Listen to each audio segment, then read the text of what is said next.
Welcome back to the My Betting Mates Kickoff, your My Betting Mate football podcast. I'm Matt, and as always, I'm joined by Josh.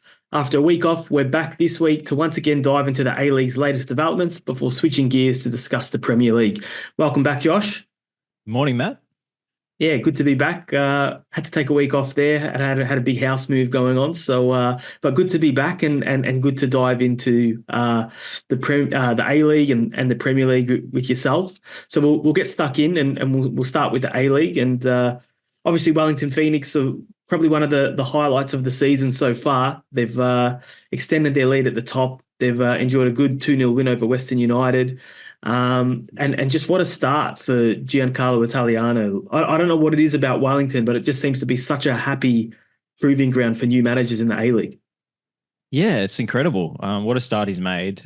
This game started in pretty farcical circumstances with Western United bringing the wrong kit, not realizing that Wellington were planning to wear their black third kit, and the kit man from Wellington having to make a mad dash to go grab the home yellows, which is very A-League. But once the match finally got underway after a delayed kickoff, Wellington were very impressive. It doesn't seem to matter too much whether Oscar Zapata plays or not. They're still super dangerous in transition moments, and I was really impressed with the second goal they scored from Pennington. I thought they really played through the lines, built up from the back, and that was a sign of the progress in the style of football that Giancarlo Italiano has tried to implement. They can sting you on the counter. They're hard to beat, and they're pretty comfortable in possession as well. So long may it continue. Yeah, he's. I think we've spoken about him a bit before on the podcast, and I think one of the things he does really well is sort of adapt his team to the opponent. He doesn't seem to be, I think there is an overarching sort of philosophy behind the way they play, but there's a bit of flexibility there Mm. depending on the opponent. Are they away from home? Do they play the circumstances as well as, trying to stay true to their philosophy? How special could this season be for Wellington? Because they seem to just be the most consistent team, not always necessarily the best team, but certainly the team that's able to string the results together and win the games that they should be winning more than anyone else in this league.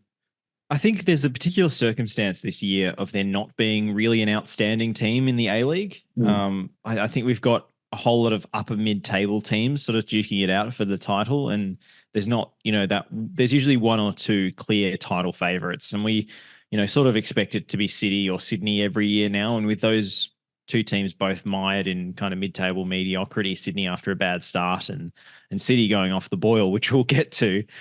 It sort of opened the door for a lot of other contenders. And Wellington, as you say, have been the most consistent. If you look at the numbers and the XG and things like that, it doesn't look super sustainable. So you wonder whether they're a bit of bad luck away from crashing back down the pack. But they've got a 5-point lead now at the top of the standings. So they've got a little bit of a buffer to hang on to. And I think the morale is high, the confidence is high.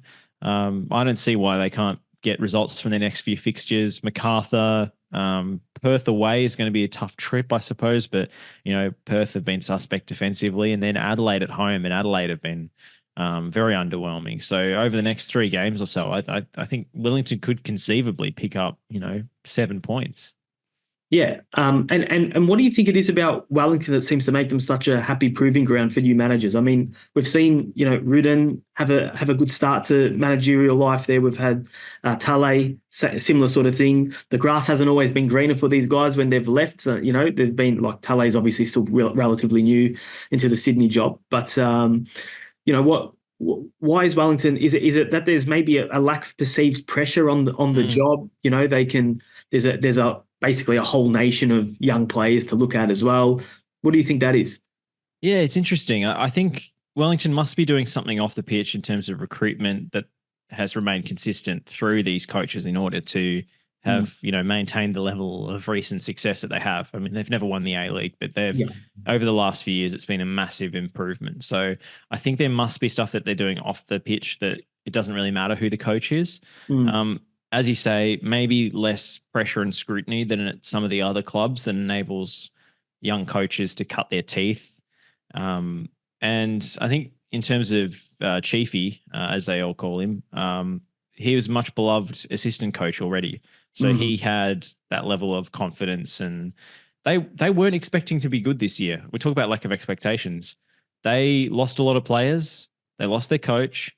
They weren't expecting to be competitive. They were expecting to be competitive, but they weren't expecting to be challenging for the title, maybe challenging for the six. So he's playing with house money at the moment, and that must be a nice feeling. Yeah, yeah. Well, yeah, certainly a team to watch come finals time, and who knows, could be their first A-League championship this year. We'll move on to Melbourne Victory. Obviously, they had their undefeated streak snapped on the weekend, losing 1-0 to Macarthur. It was sort of a undefeated streak that was upheld by a lot of draws, a lot of games where, I mean, to be fair, there were a lot of those draws where you'd probably feel like they should have won those games. And again, against Macarthur, they've had more of the ball, plenty of shots on target. I think they missed a penalty as well. Was the undefeated streak everything it was made out to be, or was this sort of result coming? I think the undefeated streak was a result of conservative football as opposed to, anything about Victory that was particularly impressive. 9 draws from 16. They, couldn't hold on to leads. And once, it went 1-1 in a lot of those games, they weren't willing to risk enough to win the game. I might be in the minority here, but I don't actually think draws are that impressive or important in football. I think it's always preferable to go for the win and risk the loss, because 3 points is 3 times more than 1. It's simple maths to me. It's sort of like, shooting more threes in the NBA. It just makes mathematical sense. Yeah. It doesn't matter if you miss a few more.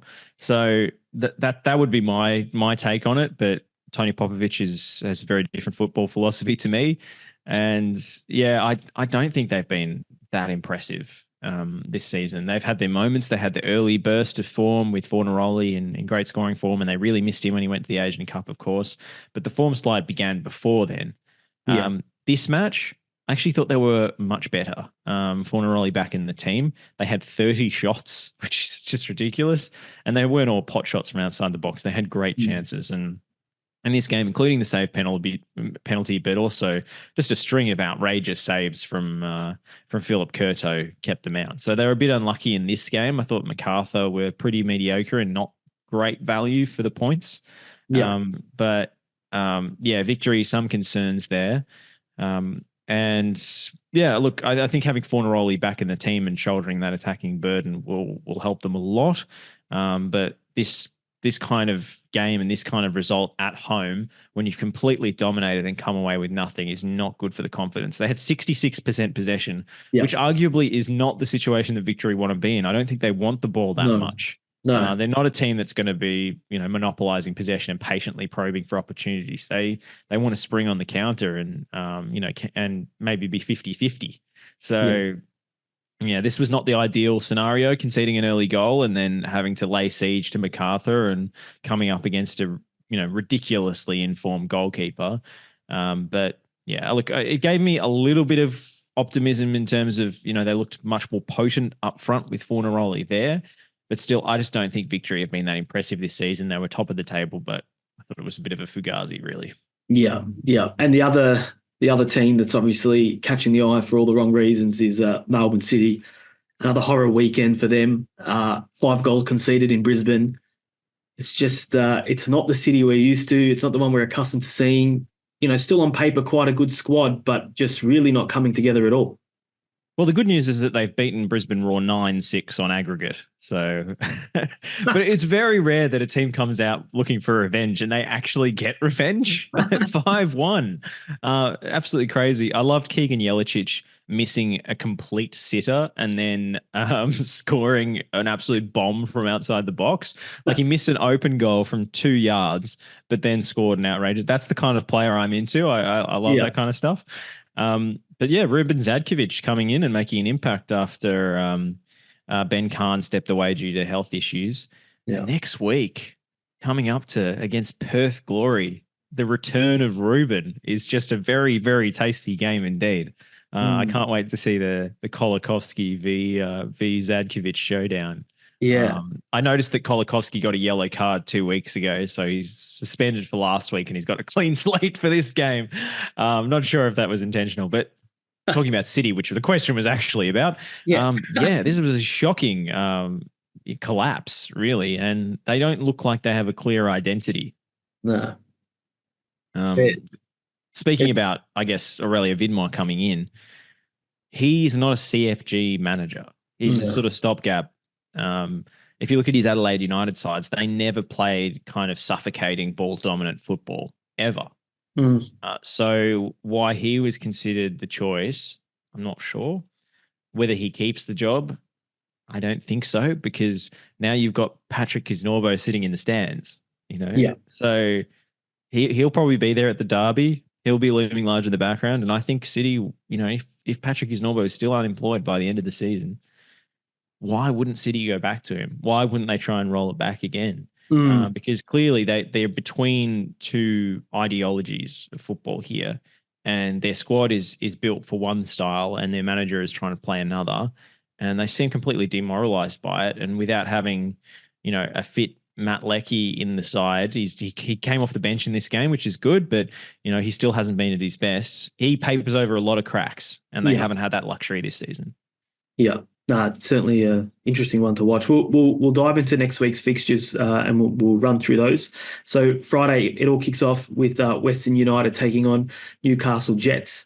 Western United at Amy Park. Obviously, they've got some good news this week with their ground being approved for use. Obviously, I'm not sure when the men will play their first game there. I think the women will be there first and foremost. But some good news for them in a year where they probably really need some positives, and nice to finally see a football dedicated facility, another one in Melbourne. So well done to them. But how do you expect them to go on the pitch in this one? Yeah, it's still been pretty miserable at Western United. They haven't had too many bright spots. Daniel Pena seems a little straitjacketed by the kind of football that they're playing a lot of the time. He had that crazy game against MacArthur where they sort of let loose, I guess because they were chasing the game. That yeah, I don't have a huge amount of optimism in this one. They could get a draw. I'm actually going to tip Newcastle to take this out 2-1. Yeah, I've gone with Newcastle there as well. Then on Saturday, we have Sydney FC taking on Adelaide United. Sydney, we didn't really talk about in terms of last week, but obviously they had a good win against Central Coast despite Patrick Wood's hilarious miss from, 3 yards? Use your left foot, son. Very I tell you to unfortunate. work on your weak foot for a reason when you're Well, a kid. if the A-League's after metrics and eyeballs, they got plenty of them in that moment. Look, The, unfortunate for the good Patrick. I news for mean, Patrick is these things tend to blow over. People talk about it for a week and then you forget it even happened. correct. I was looking back and there's been a few misses over the journey. Like, who talks about Braden Crowley anymore? Yeah, No yeah. one. Who talks No. about Simon Cox not running the ball into an empty net and getting chased down by Curtis Good? No Yeah. one. So this will blow over, Patrick, but you are the court jester this week, unfortunately. Maybe he'll do a Jelacic and score a bomb this week. So That would be a nice response. yeah. But on the actual game itself, how are you sort of seeing this one unfold? I'm not hugely impressed with Adelaide at the moment. They had a 3-3 draw with the Glory. Good for them to score in the 98th minute, but that's the sort of thing that just happens to Perth Glory. So I don't really put a huge amount of stock in it, to be honest. Carl Viet has tried to mix up the team selection. Iran Kunda continues to come off the bench. Isn't really looking himself. I'm not sure what the story is there. They've brought Stefan Mork back for third or fourth spell at Adelaide. Always bringing Stefan Mork back. So maybe they can all write in their diaries and reflect on what's been an up and down season and find some solace and wisdom in that. But I don't see it for them this week. I think Sydney are in pretty good form. They're in good nick. Patrick Wood stole the headlines, unfortunately, but I'm sure Ufuk Talay would prefer us to talk about pretty comprehensive team performance in the first half that left them 3-0 up against a good Mariners side, albeit one balancing continental commitments. Yeah, but I'm going Sydney. That's the long story short, Sydney. I figured you were heading that way without getting the actual tip. And I agree. I think Sydney have, found a bit of groove now. Like you, haven't been super impressed with Adelaide. They're think early doors they were a team that we sort of wanted to get behind, and they sort of featured prominently in the tips, but they just haven't really done the business at this point of the year. So it's very hard to back them against the Sydney FC side. Then we've got a Melbourne derby, Melbourne City taking on Melbourne Victory. This was a stinker last time these two played. It wasn't a great game. Where do you think this one's heading? I'd actually lean Victory. I know, they were both losers on the weekend, but City's loss was much worse. I'm sure you'll get a response in the first 20 minutes or so from players kind of angry to prove a point, and it's a derby game. I wouldn't be surprised if we saw an early red card in this one that defines the fixture, with both teams kind of frustrated and pent up for different reasons after the result last week.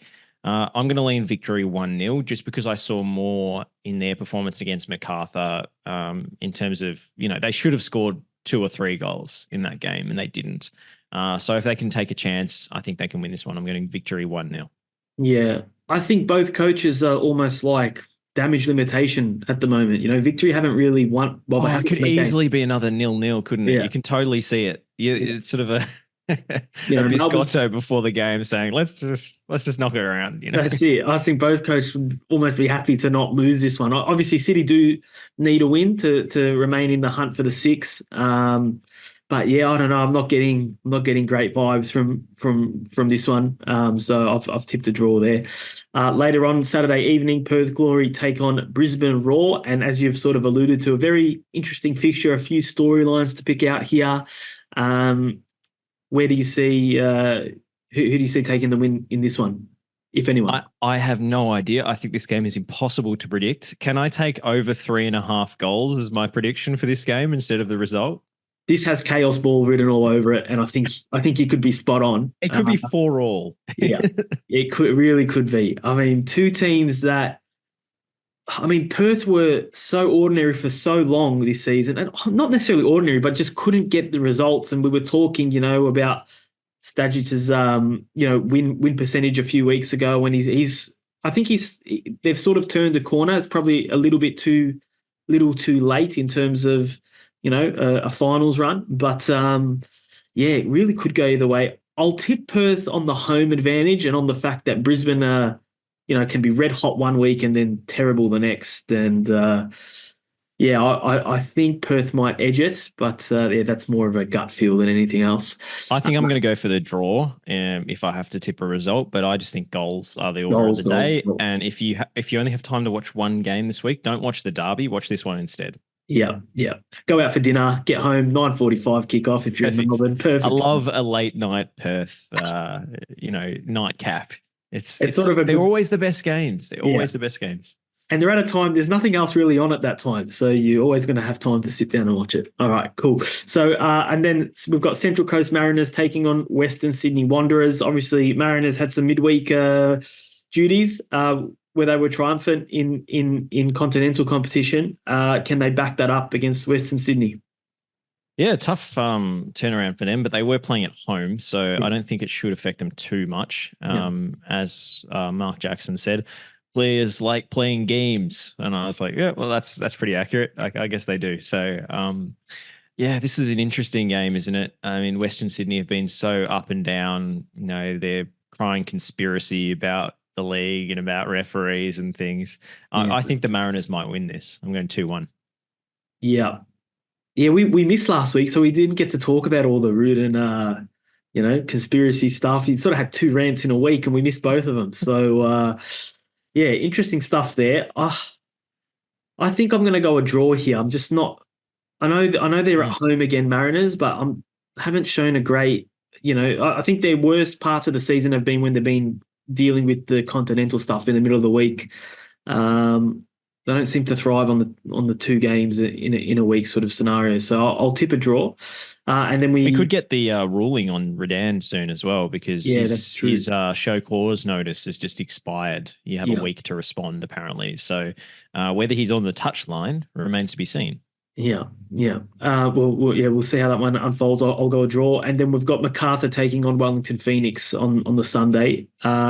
Sort of a relatively top of the table clash. Macarthur equals second at the moment on points at least. Phoenix flying high. I wouldn't say I've got high hopes for this game as sort of from an entertainment point of view. But I do think Wellington Phoenix can get the win. How do you see it? Yeah, I mean, not you're right. MacArthur aren't always the most amazing watch, but they've been up and down. Sometimes they've had some cracking games. Hmm. They do have a couple of young Australian players to watch. That's probably like the main lens through which I'm viewing MacArthur at the moment Yeah. is, Rafael Borges Rodriguez, Bernardo Oliveira, Keely Adamson is another good player, Jake Holman. So they're doing the right thing by a number of these sort of early 20s or teenage, Australian products. So that's something I'm enjoying seeing from Mile Sturjovski. So yeah, I want to keep an eye on them. That's for me, the main reason to watch this game is potential future Socceroos. And then, Wellington, tough to beat away from home. Yeah, I think I'll lean towards Wellington here. Yeah, and we might just take a quick look at there's a game on Tuesday between Melbourne Victory and Western United. It's listed as round 12, so it's obviously some catch up game. Can't quite remember why this one wasn't played originally, but how do you see that one going? Yeah, interesting. Yeah, Western United having a miserable season. I don't think it really makes sense to tip them in any circumstance. So I'll Yeah. go Victory there as well. Yeah, victory there. All right, well, that wraps up the A-League. We'll move across to the Premier League. Some more interesting results there. It was pretty much similar sort of picture up the top. Obviously, Man City have their game in hand, which if they win would put them top. But I guess Arsenal gave us a reminder of how good they can be at their best. I'm still not convinced on them over a 38 game season. Obviously, it's a very tough, um, you know, City side or Liverpool side to sort of get on top of, given their consistency. But again, they were just great to watch. I mean, Martin Odegaard, again, another creative sort of masterclass from him in this one. They're playing really without much of a recognised forward, but when they click, they really are a joy to watch. Yeah, stunning football from Arsenal, really. The one thing I was disappointed by is Declan Rice not celebrating. Come on. I hate the non-celebration celebration. They were booing you, Declan. Grow some spine. He's such a people pleaser. He just tells you exactly what you want to hear. The interviews are hilarious. Yeah.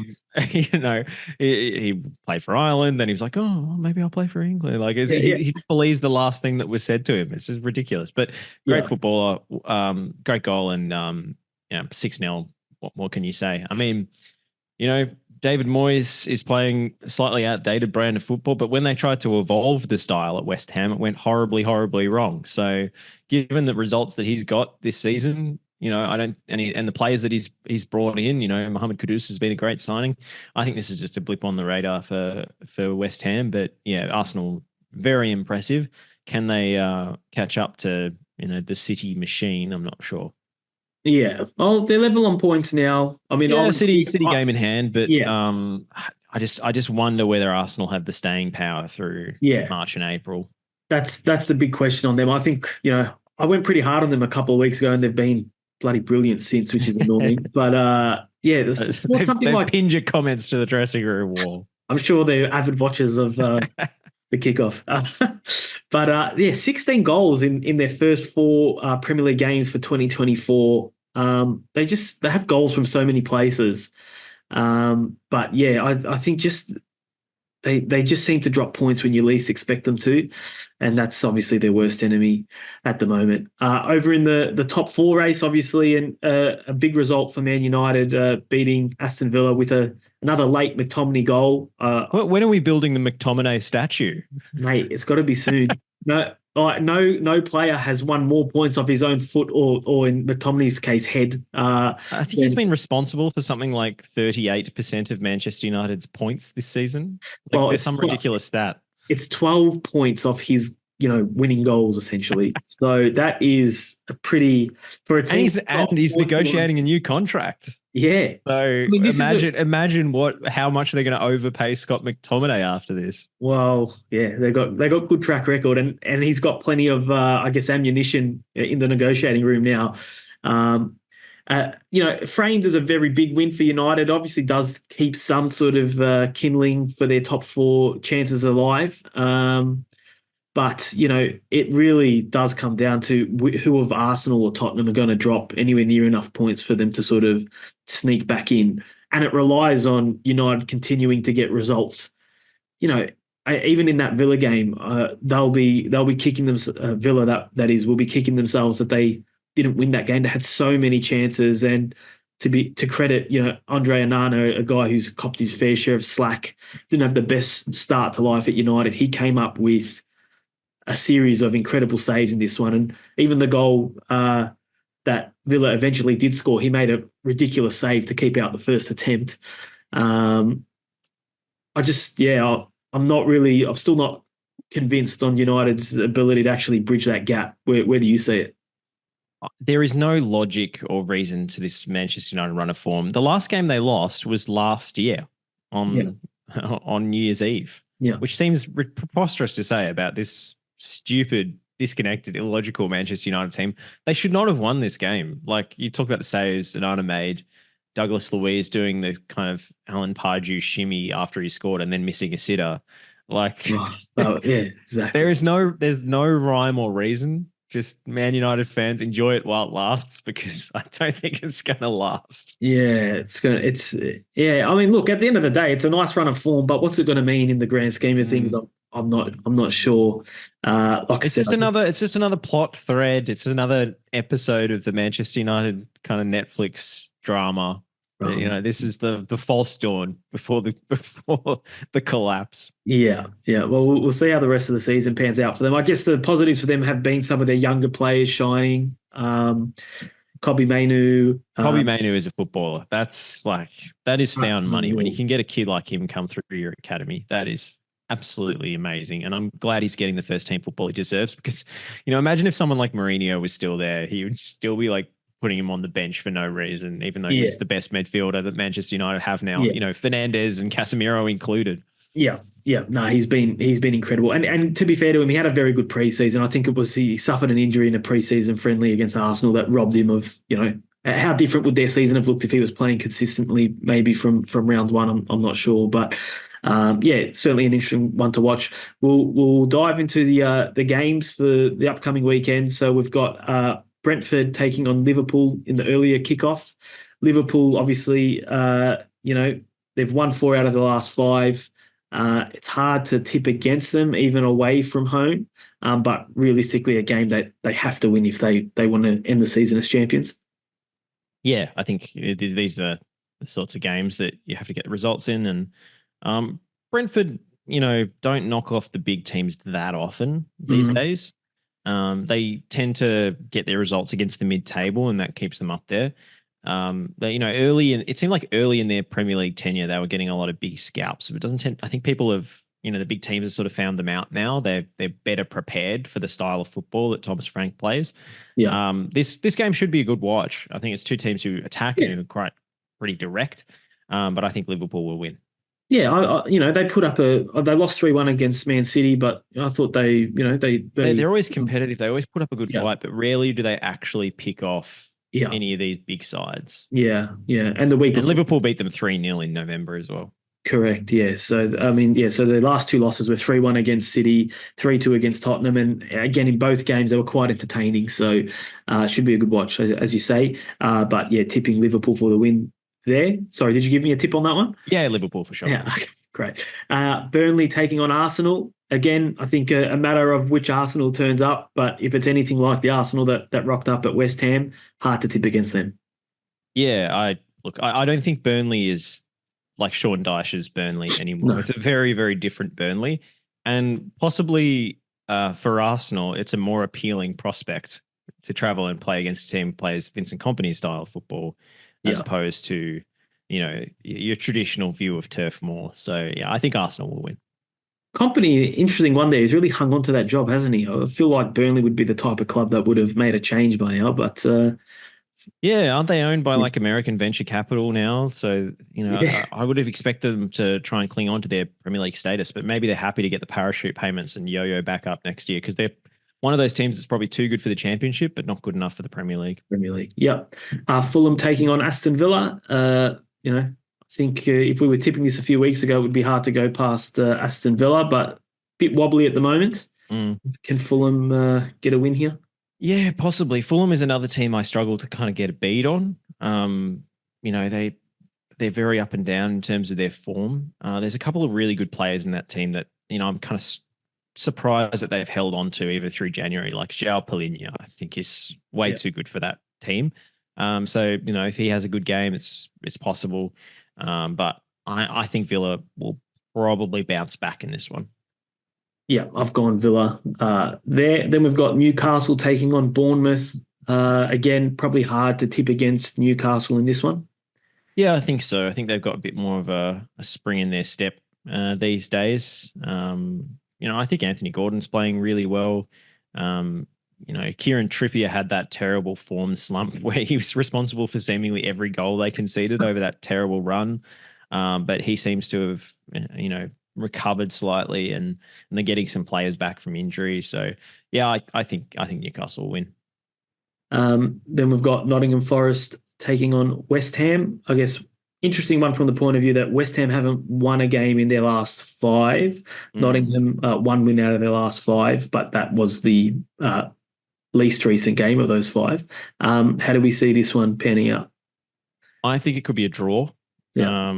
But I could also see West Ham grinding out a win, in close fashion. I'll go a draw. I'm going to go a Forest win here, only because I think they might, West Ham might be a bit down on that one, on that last result. So I think Nottingham might be able to take advantage there.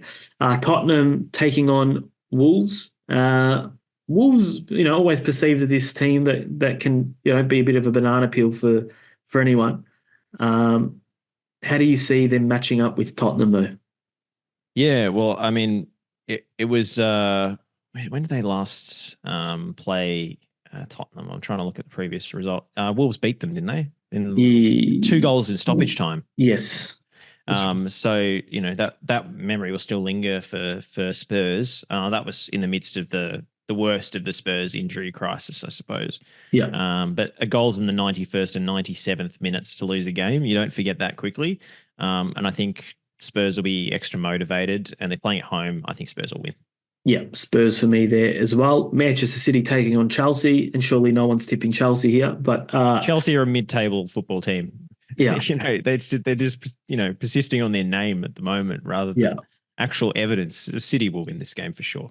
Yeah, I think the last time Chelsea played one of the top sides, they got done 4-1 by Liverpool, and it was pretty comprehensive. It's hard to see a different outcome here. So yeah, Man City for the win there. Sunday's games, we have Sheffield taking on Brighton. I'll tip Brighton there. Yourself? Yeah, absolutely, Brighton. I think it's foolhardy to tip Sheffield United in any game. Yeah. And then Luton Town taking on Man United. Is this where it all unravels for United? Very possibly. I think it'll be a ridiculous lucky United win, like a 2-1 where, there's a lot of things that could have gone worse. But, you could easily see Luton getting up and getting a result here. I think this one's a stay away, to be honest. But, I'll go Man United. Yeah, death taxes and McTominay coming off the bench to score a winner against Luton Town. So, I'll tip United there as well.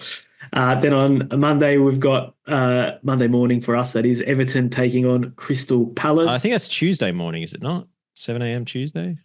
Sorry, you might be right. Tuesday morning. Pedantic corrections aside, I think Everton will win this game. Crystal Palace are in a bad spot at the moment. They've got a lot of their key players injured, a lot of their key creative players, and there's a lot of discontent among the fans. I mean, Roy Hodgson, does he make it to the end of the season? I think is the question. So I think Everton will win. He's made it this far, so unless they get really dragged into that relegation battle, but by then it's probably too late to make a change anyway. I mean, look, if Everton win, they're only 2 points off. Yeah, that's right. Well, Everton really need to win this one, I think. They do. 100% they do. Look, Everton obviously battling that points deduction. They're a lot better than their position on the table looks. Yeah. I think they'll win this game, and then we've got a bunch of midweek games. I think should we do Man City Brentford on the Wednesday? Yeah, let's have a quick look at that one. So again, I see no reason to tip against Manchester City at home against Brentford. I'm sure you feel the same. Yeah, absolutely. And then there's one more midweek game, which will probably happen before we record the next one, which is Liverpool taking on Luton Town.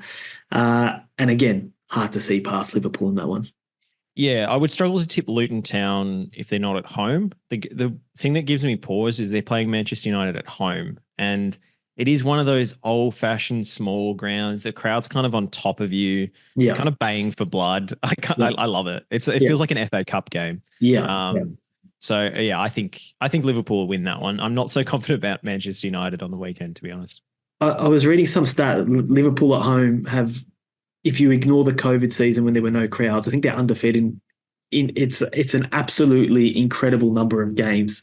And now that I have to repeat the stat, I'm too scared to say it in case I get it completely wrong. But it was like, when I read it, I had to read it like 5 times, and it still hasn't been absorbed. But it's some crazy game. They've lost once in 107 Premier League games at home under Klopp, if you don't include the COVID-19, sort of no fans stuff, which is just a ridiculous record. So keep that in mind. Yeah, they were unbeaten at home 3 seasons in a row, I believe. Yeah, which is just an incredible record there. And that's including the pandemic. Yeah, I mean, that could, if there is one thing going for them in this title race, it's the fact that they just don't lose points at home. It's going to be their away form that wins it for them, I think, in the end. Yep. No, I think you're right. I think they've always been strong at home. Can they do it for Klopp is the question before Xabi Alonso inevitably takes over next season.